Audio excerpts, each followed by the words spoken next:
What's up, people? My name is Jeffrey Kaminsky, and today I'm going to be covering a very important mentality that you have to develop if you want to achieve the things you want to achieve. And it's going to change the way that you think about competition, because a lot of people fall short on achieving their goals because of one thing. And that one thing is having a conscience. And I'm going to explain what I mean by that by recounting a story that one of my high school wrestling coaches taught me back in the day about a poem that he read in college. And if you actually search up the poem and read about it, he completely misinterpreted it, but I think his interpretation is a lot more meaningful and applicable and necessary for us as combat sport athletes. So basically, we're in the ocean, where this fisherman has been searching for days to find any kind of food in order to feed his family, his kids, because he wants nothing more than to be a providing father. And finally, at last, he finds a clam bed.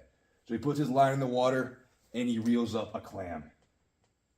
And he finally has his goal within reach. But before he brings it on the boat, he looks back in the water for a split second and sees that the fish, who also feed upon the clam, are sad that their only food source is gone.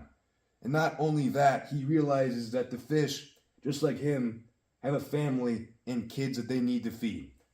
So he stares at that clam and he puts it back in the water. He releases it. And he stares his kids in the eyes and says that he can't feed them because he's worried about these other people starving. Wow. Over here, we have a walrus. Not only a walrus, the walrus. The walrus does not give one singular fuck about these fish. It takes that clam, snatches it, chews it up, and spits it out in front of them, and makes fun of the fish. Which one do you want to be? You want to be that fisherman who has his goal within reach and lets it slip? Or you want to be this walrus who does not care, who achieves his goals, and does not care what these other people think about it?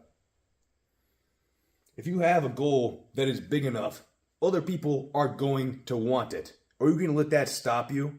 This applies to pretty much every single aspect of wrestling.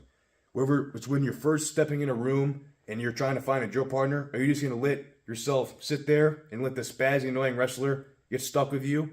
Or are you going to go approach the guy that you want to work with and make that happen? If you want to get your starting varsity spot, you probably have to beat out your best friend and drill partner for that. Are you going to let that stop you? Or are you going to be the walrus and take your spot? When you go on the competition mat, are you going to let the fact that the other guy really wants to win stop you from beating his ass? No. You're going to be the walrus. Are you going to try to win that tournament? Or are you going to let another freaking person win that because they want to win and they work hard? No, you're going to win that. You're going to be the walrus. You're going to go to state. You're going to go to nationals, whatever. You're going to win whatever tournament you want by being the walrus. Just like if you're in line at the dining hall and there's a bunch of people in front of the counter and they say you only have one burger left. Are you going to sit there and just let everybody else go get that burger? Or are you going to go stand in front of that counter and claim that burger? I think you know the obvious answer. As you start being successful, you're going to experience what this fisherman did. What are you going to do with that? Are you going to throw the clam back in the water? Or are you going to eat the fucking clam anyway? Be the walrus.